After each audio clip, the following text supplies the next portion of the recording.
Good morning class. Target online class में आपका स्वागत है। और जैसा कि हम इस टॉपिक के ऊपर बात कर रहे थे पिछले क्लास में, पिछले वीडियो में हमने टॉपिक के ऊपर बात की थी प्रबंध के सिद्धांतों की। और इसमें हमने 5 सिद्धांत ऑलरेडी हम पढ़ चुके थे। कार्य का विभाजन का सिद्धांत, अधिकार उत्तरदायित्व का सिद्धांत, तीसरा था अनुशासन का सिद्धांत, चौथा आदेश की एकता का सिद्धांत और पांचवा था निर्देशन की एकता का सिद्धांत। तो इसके अंतर्गत हमने प्रबंध के 5 सिद्धांतों के ऊपर चर्चा की थी। ये सिद्धांत किसके द्वारा प्रतिपादित किए गए थे, ये भी आपको बताया था कि सामान्य या प्रशासनिक प्रबंध के जनक F.W. हेनरी फेयोल द्वारा इन सिद्धांतों का प्रतिपादन किया गया था। अभी हम आगे सिद्धांतों के ऊपर बात करते हैं। वीडियो को शुरू करने से पहले आपको जैसा कि हमेशा जानकारी दी जाती है कि आप वीडियो को ज़्यादा से ज़्यादा शेयर कीजिए, चैनल को सब्सक्राइब कीजिए। टारगेट सीनियर सेकेंडरी स्कूल के नाम से चैनल है जिसे आप सब्सक्राइब कीजिए। साथ ही बेल आइकन बटन पर जाके इसे पुश कीजिए ताकि आपको ज़्यादा से ज़्यादा नोटिफिकेशन मिल सके नई वीडियोस के, उनके बेनिफिट आप उठा सकें। तो अभी हम वीडियो अपने टॉपिक के ऊपर बात करते हैं। नया टॉपिक है प्रबंध के सिद्धांत, हेनरी फेयोल द्वारा प्रतिपादित प्रबंध के सिद्धांत। 5 सिद्धांतों की बात की। नेक्स्ट है अगला सिद्धांत सामूहिक हितों के लिए व्यक्तिगत हितों के समर्पण का सिद्धांत। सामूहिक हितों के लिए व्यक्तिगत हितों के समर्पण का सिद्धांत, ये सिद्धांत F.W. टेलर द्वारा दिया गया है।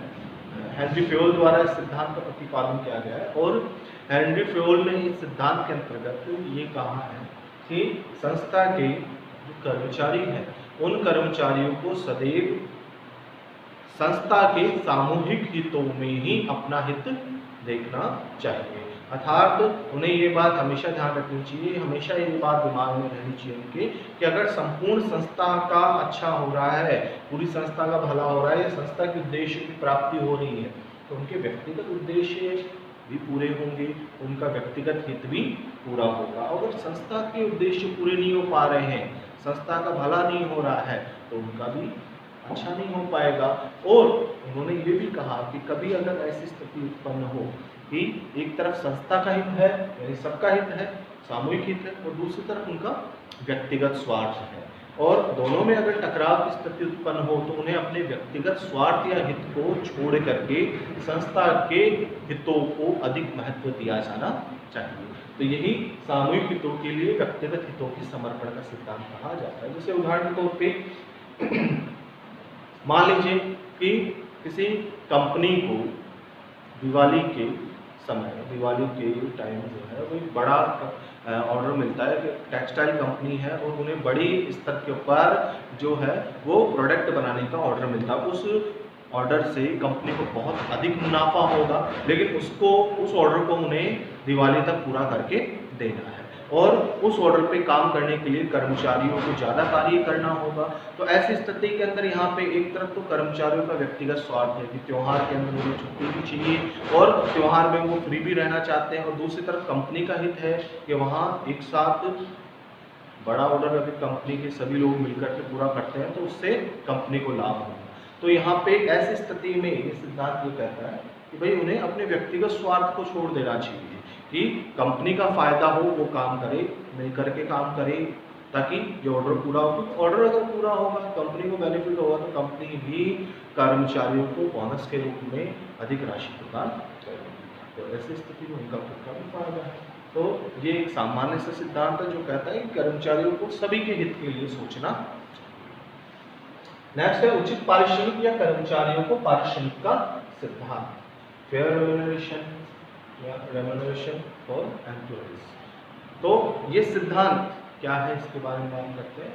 इस सिद्धांत में हेनरी फेयोल ने ये कहा है कि संस्था के द्वारा या संस्था के प्रबंधकों के द्वारा संस्था के कर्मचारियों को उचित पारिश्रमिक दिया जाना चाहिए। अब वो उचित पारिश्रमिक कितना हो इसके बारे में तो उन्होंने विवरण नहीं दिया, पर इस सिद्धांत में उन्होंने ये कहा है कि जो भी पारिश्रमिक दिया जा रहा है कर्मचारियों को वो उनकी योग्यता, उनके स्तर, उनके सामाजिक स्तर, उनके परिणामों के अनुरूप होना चाहिए। साथ ही जो पारिश्रमिक दिया जा रहा हो वो प्रेरणात्मक हो, ताकि जो अच्छा कार्य कर रहा है उसे आप बढ़ा करके वेतन दो, ज़्यादा वेतन दो, और जो कम काम कर रहा है उसको टारगेट सौंपिए, टारगेट से अच्छा काम करने पर उन्हें ज़्यादा वेतन दीजिए, ताकि इससे क्या है, कम काम करने वाला ज़्यादा काम करने के लिए प्रेरित होगा, और जो ज़्यादा कर रहा है और ज़्यादा के लिए प्रेरित होगा। तो कर्मचारियों को जो भी पारिश्रमिक दिया जा रहा है वो उनकी योग्यता, क्षमता, उनके स्तर, सामाजिक स्तर, आवश्यकताओं के अनुरूप होना चाहिए। इतना जरूर हो कि उनकी ये जरूरतें पूरी हो सके, क्योंकि जैसा कि हम जानते हैं कर्मचारी पारिश्रमिक, वेतन के लिए, बोनस, कमीशन के लिए कार्य करता है। अगर ये उसे उसके अनुरूप मिलता है तो ऐसी स्थिति में वो और ज़्यादा मोटिवेट होता है अच्छे से अच्छा कार्य करने के लिए, तो उन्हें मन लगाकर उनसे कार्य करवाया जा सकता है। नेक्स्ट बात करते हैं अपन केंद्रीकरण के सिद्धांत की। इसे केंद्रीकरण या विकेंद्रीकरण या केंद्रीकरण और विकेंद्रीकरण के सिद्धांत के नाम से भी जाना जाता है। अभी केंद्रीकरण और विकेंद्रीकरण क्या है ये जान लीजिए। केंद्रीकरण का मतलब होता है कि अधिकार और शक्तियों का संकुचन, यानी कि जब संस्था में आदेश निर्देश देने और कार्य करवाने की शक्तियां किसी एक अधिकारी या किसी एक स्तर को ही सौंप दी जाती है तो उसे कहा जाता है केंद्रीकरण। और विकेंद्रीकरण इसके बिल्कुल विपरीत है, डिसेंट्रलाइजेशन, यानी जब कार्य करवाने की शक्तियां और अधिकार उच्च स्तर से लेकर निम्न स्तर तक बांट दिए जाते हैं स्तर योग्यताओं के अनुरूप, तो उसे विकेंद्रीकरण कहा जाता है। जैसे उदाहरण के तौर पर यहाँ ये मानिए कि ये एक विभागीय प्रबंधक है और इसके अधीन ये दो विभाग हैं, जिसमें एक विभाग में BCDEF और दूसरे विभाग में LMNOP कार्य कर रहे हैं। तो यहाँ केंद्रीकरण का मतलब क्या हुआ कि जब अधिकार और शक्ति यानी इस विभाग को चलाने के समस्त अधिकार जो है वो एको यानी विभागीय प्रबंधक को ही दे दिए जाते हैं, तो ये अधिकारों का केंद्रीकरण है। यानी यहाँ पे संपूर्ण कार्य ये ही करवाएगा, उससे पूछ के ही सभी कार्य किए जाएंगे, यहाँ इनको व्यक्तिगत स्तर पे कोई अधिकार नहीं है। और विकेंद्रीकरण का मतलब ये है कि जब सभी को अपने स्तर के अनुरूप अधिकार वितरित कर दिए जाते हैं कि बी अपने स्तर पे निर्णय ले सकता है, सी अपने स्तर पे निर्णय ले सकता है, उसे बार बार ऐसे पूछने की आवश्यकता नहीं है, तो ये विकेंद्रीकरण कहा जाता है। तो ये सिद्धांत, और इस सिद्धांत में हेनरी फ्यूल ने कहा है कि संस्था में केंद्रीकरण और विकेंद्रीकरण दोनों की ही नीति रहती है, ये नीतिगत निर्णय है, संस्था के ऊपर डिपेंड करता है कि वो संस्था में केंद्रीकरण की स्थिति रखें या विकेंद्रीकरण की, लेकिन ये स्थिति संस्था के अनुरूप, उसके आकार के अनुरूप, कर्मचारियों की योग्यता और संस्था के उद्देश्यों के अनुरूप होनी चाहिए। जैसे उदाहरण के तौर पे अगर संस्था का आकार बहुत बड़ा है, कई विभाग हैं संस्था के, कई ब्रांच, कई क्षेत्र हैं, तो वहाँ पे अधिकार शक्तियों का विकेंद्रीकरण, प्रसारण किया जाना चाहिए, क्योंकि ऐसी स्थिति में एक ही अधिकारी सभी विभाग, सभी जो क्षेत्र है उनको निर्देशित नहीं कर सकता। और अगर संस्था का आकार बहुत छोटा है तो ऐसी स्थिति के अंदर केंद्रीकरण कर सकते हैं, एक अधिकारी संस्था को आसानी से चला सकता है। जैसे कोई एक शोरूम है, ठीक है, तो शोरूम में अधिकारों का केंद्रीकरण होता है, ठीक है, शोरूम का जो मैनेजर या हेड होता है उसके पास सारे अधिकार होते हैं, क्योंकि आकार छोटा होता है वो सबको मैनेज कर सकता है। वहीं एक बड़ी मल्टीनेशनल कंपनी होती है, वहाँ पे अधिकार शक्तियों को डिसेंट्रलाइजेशन, केंद्रीकरण किया हुआ रहता है, क्योंकि उस कंपनी का जो हेड है वो सभी ब्रांच को अकेला मैनेज नहीं कर सकता, तो अलग अलग ब्रांच के जो ब्रांच मैनेजर बना करके, एरिया मैनेजर बना करके उनको उनके स्तर पर अथॉरिटी दी जाती है। यही सिद्धांत यही कहता है कि संस्था में केंद्रीकरण और विकेंद्रीकरण की नीति का संतुलित उपयोग होना चाहिए, इसका दुरुपयोग नहीं होना चाहिए। नेक्स्ट है व्यवस्था का सिद्धांत। इसे व्यवस्था का सिद्धांत कहा जा सकता है, अनुशासन का सिद्धांत अलग से है। व्यवस्था का सिद्धांत क्या होता है? व्यवस्था के सिद्धांत में हेनरी फ्यूल ने कहा है कि संस्था के अंदर जो भी कार्य किए जा रहे हैं उन कार्यों की एक उचित व्यवस्था होनी चाहिए। उचित व्यवस्था का मतलब यहाँ पे क्या कर सकते हैं? उचित व्यवस्था का मतलब है यहाँ पे कि संस्था के अंदर प्रत्येक वस्तु, प्रत्येक व्यक्ति और प्रत्येक कार्य की उचित व्यवस्था होनी चाहिए, और उस व्यवस्था की जानकारी संस्था के सभी व्यक्तियों को होनी चाहिए, जिसमें यह तय हो कि कौन कर्मचारी किस विभाग में काम कर रहा है, किस कर्मचारी के पास क्या अधिकार है, कौन सा संसाधन किस स्थान पे मिलेगा, वो किस कर्मचारी को दिया जाएगा। तो कहने का मतलब हर एक कार्य की एक निश्चित व्यवस्था बात तय होनी चाहिए, जिसकी जानकारी सभी को हो। अगर इस प्रकार से व्यवस्था रहती है, सभी को उसकी जानकारी रहती है, तो संस्था में कोई भ्रम की स्थिति उत्पन्न नहीं होगी और संस्था में सारे कार्य प्रभावी रूप से चलते रहेंगे। तो इस प्रकार से ये सिद्धांत कहा जाता है व्यवस्था का सिद्धांत। तो इस सिद्धांत के अंदर यही है कि हर एक कार्य की उचित व्यवस्था होनी चाहिए। जैसे कि हम देखते हैं कि हर एक संस्था के अंदर कोई भी गवर्नमेंट डिपार्टमेंट है या और किसी संस्था के अंदर हम देखते हैं कि हर एक चीज की एक व्यवस्था होती है। जैसे कोई भी बाहरी आगंतुक आता है तो उसके लिए पहले रिसेप्शन होता है, अगर उसे अदर किसी डिपार्टमेंट में जाना होता है तो वहाँ पूछताछ इंक्वायरी डिपार्टमेंट होता है। उसके अलावा वहाँ पे एक मैप बना हुआ रहता है जिसमें वो बता रहता है कि कौन कौन सा विभाग किस जगह पे है। साथ ही उसमें ये भी निश्चित होता है कि किस विभाग में कौन अधिकारी है जिससे क्या कार्य करवाया जाएगा। तो इस प्रकार से सभी प्रकार के कार्यों की व्यवस्था इसके अंतर्गत की जाती है। अब नेक्स्ट सिद्धांत की बात करते हैं अपन समता का सिद्धांत, प्रिंसिपल ऑफ इक्विटी। समता का सिद्धांत जिसे समानता का सिद्धांत भी कहा जाता है। ये सिद्धांत ये कहता है कि संस्था के प्रबंधकों द्वारा अपने अधीनस्थ कर्मचारियों के साथ समानता और न्यायपूर्णता का व्यवहार किया जाना चाहिए और उनके साथ किसी भी प्रकार का कोई भेदभाव नहीं किया जाना चाहिए। अगर संस्था के प्रबंधक अपने अधीनस्थ कर्मचारियों या कर्मचारियों के साथ भेदभाव करते हैं, जैसे धार्मिक आधार पे, उनके योग्यता के आधार पे, भाषा, धर्म, क्षेत्र, लिंग, किसी भी आधार पे अगर भेदभाव करते हैं तो कर्मचारियों के बीच न सिर्फ ईर्ष्या की भावना होगी बल्कि विद्रोह की भावना, असंतोष की भावना उत्पन्न हो जाएगी, जिससे संस्था का आंतरिक वातावरण बिगड़ जाएगा। तो इसलिए संस्था के द्वारा अपने कर्मचारियों के साथ समानता और न्यायपूर्णता का व्यवहार किया जाना चाहिए। तो यही कहा जाता है समानता का या समता का सिद्धांत। इस सिद्धांत की पालना की जाती है तो संस्था में अनुशासन बना रहता है, कर्मचारियों का संस्था के प्रति समर्पण भी बना हुआ रहता है और कर्मचारियों, संस्था या अधिकारियों में पारस्परिक तालमेल, सामंजस्य बना हुआ रहता है। तो ये कहा जाता है समता का सिद्धांत। नेक्स्ट सिद्धांत के ऊपर बात करते हैं अपन कर्मचारियों के कार्यकाल में स्थायित्व का सिद्धांत। इसको कर्मचारियों में उपयुक्तता का सिद्धांत के नाम से भी जाना जाता है। कर्मचारियों में उपयुक्तता का सिद्धांत या कर्मचारियों के कार्यकाल में स्थिरता का सिद्धांत, इसके बारे में एफ.डब्ल्यू. हेनरी फेयोल ये कहते हैं कि इस सिद्धांत से मतलब है कि संस्था में जो कर्मचारी हैं उन कर्मचारियों को संस्था में एक निश्चित समय के लिए कार्य सौंपा जाना चाहिए। यानी जो कर्मचारी भर्ती किए जा रहे हैं, शामिल किए जा रहे हैं, पहले तो उन्हें पारदर्शी चयन और भर्ती की प्रक्रिया द्वारा उपयुक्त, योग्य, कुशल व्यक्तियों को शामिल किया जाना चाहिए। उसमें किसी प्रकार का कोई पक्षपात नहीं होना चाहिए, यानी कि योग्य और उपयुक्त व्यक्ति ही होने चाहिए। और हमने उपयुक्त व्यक्ति शामिल कर लिए तो उन कर्मचारियों को अपनी योग्यता, क्षमता को प्रमाणित करने का हमें उन्हें पर्याप्त समय दिया जाना चाहिए।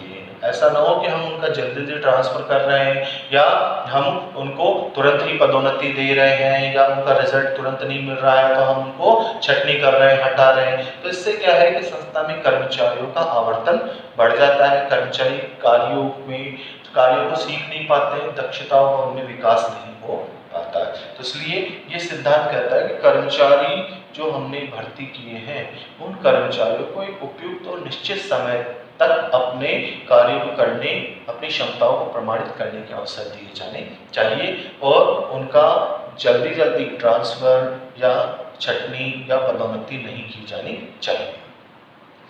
नेक्स्ट है प्रेरणा का सिद्धांत। प्रेरणा का सिद्धांत हेनरी फेयोल का ही ये सिद्धांत है। हेनरी फेयोल ने इस सिद्धांत के अंदर सामान्य तौर पे ये कहा है कि प्रेरणा मतलब कि कर्मचारियों को प्रोत्साहित करना। तो ये सिद्धांत ये कहता है कि संस्था के प्रबंधकों द्वारा अपने कर्मचारियों को प्रोत्साहित और प्रेरित किया जाना चाहिए। उन्हें ज़्यादा से ज़्यादा अच्छे से अच्छा कार्य करने के लिए प्रेरित किया जाना चाहिए। और वो प्रेरित किस प्रकार से करें कि कर्मचारियों की जो भी आवश्यकताएं, इच्छाएं हैं उनको जानना चाहिए और उनको समय समय पर उन आवश्यकताओं की पूर्ति की जानी चाहिए, जिससे उनकी आवश्यकताएं संतुष्ट होगी तो वो अच्छा कार्य करने के लिए प्रेरित होंगे। साथ ही उन्हें कर्मचारियों के सामने आदर्श व्यवहार प्रस्तुत किया जाना चाहिए। उन्हें मिलजुल करके एक टीम की तरह कार्य करने के लिए प्रेरित किया जाना चाहिए। इससे संस्था के कर्मचारी मिलजुल करके ज़्यादा से ज़्यादा अच्छे से अच्छा कार्य करने के लिए तैयार होते हैं और अपनी क्षमताओं का अधिकतम उपयोग करते हैं, जिससे प्रबंधकों के लक्ष्य तो पूरे होते ही हैं, साथ ही संस्था के लक्ष्य पूरे हो पाते हैं। ठीक है, नेक्स्ट सिद्धांत की बात करते हैं, सहयोग की भावना का सिद्धांत, प्रिंसिपल ऑफ कोऑपरेशन। सहयोग की भावना का सिद्धांत या म्यूचुअल कोऑपरेशन क्या होता है? इस सिद्धांत में हेनरी फ्योल ने ये कहा है कि संस्था के अंदर सहयोग की भावना होनी चाहिए, अर्थात प्रबंधकों द्वारा अपने कर्मचारियों में, अधीनस्थ कर्मचारियों में मिलजुल कर एक टीम की तरह कार्य करने की भावना उनमें प्रेरित की जानी चाहिए।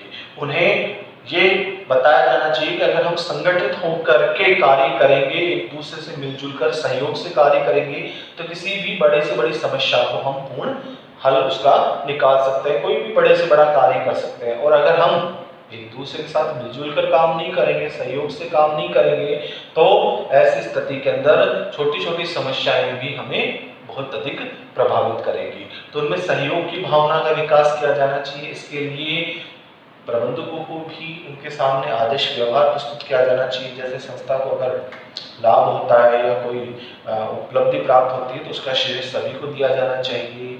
मैं की जगह हम शब्द का प्रयोग किया जाना चाहिए। संस्था में अगर किसी प्रकार की कमी होती है तो उसका दोषारोपण किसी सामूहिक रूप से किसी एक व्यक्ति पर न डाल करके उसकी जिम्मेदारी सभी द्वारा ली जानी चाहिए। तो इस प्रकार से एक टीम भावना की तरह काम करने पर प्रेरित किया जाना चाहिए।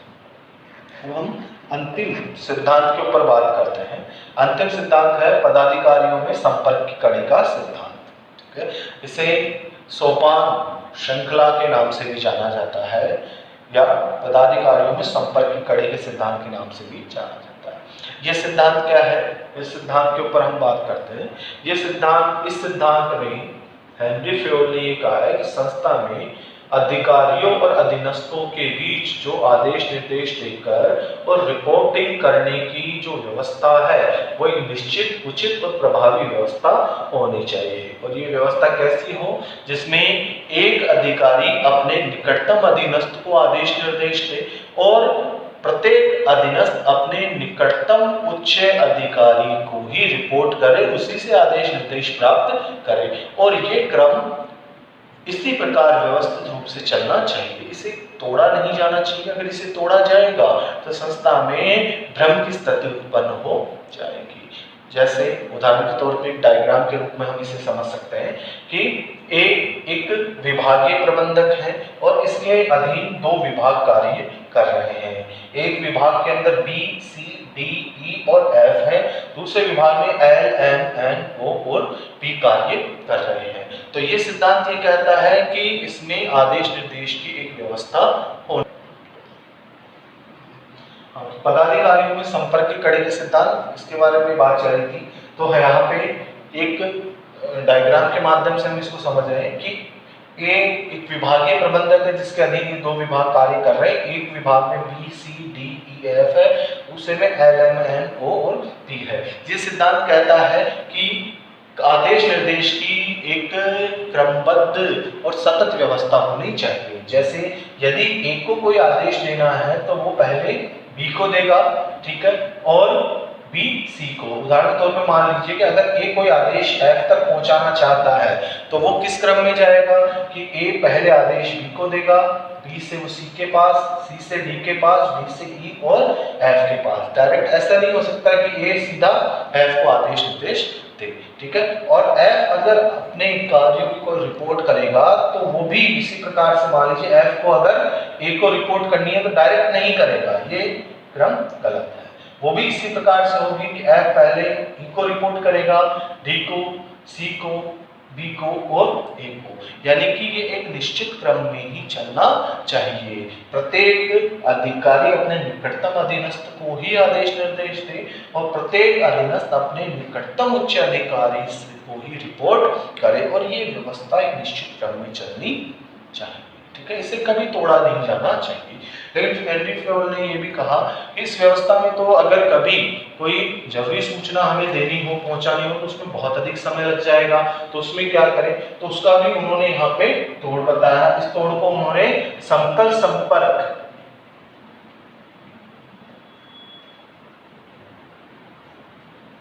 या फ्यूल पुल का नाम दिया।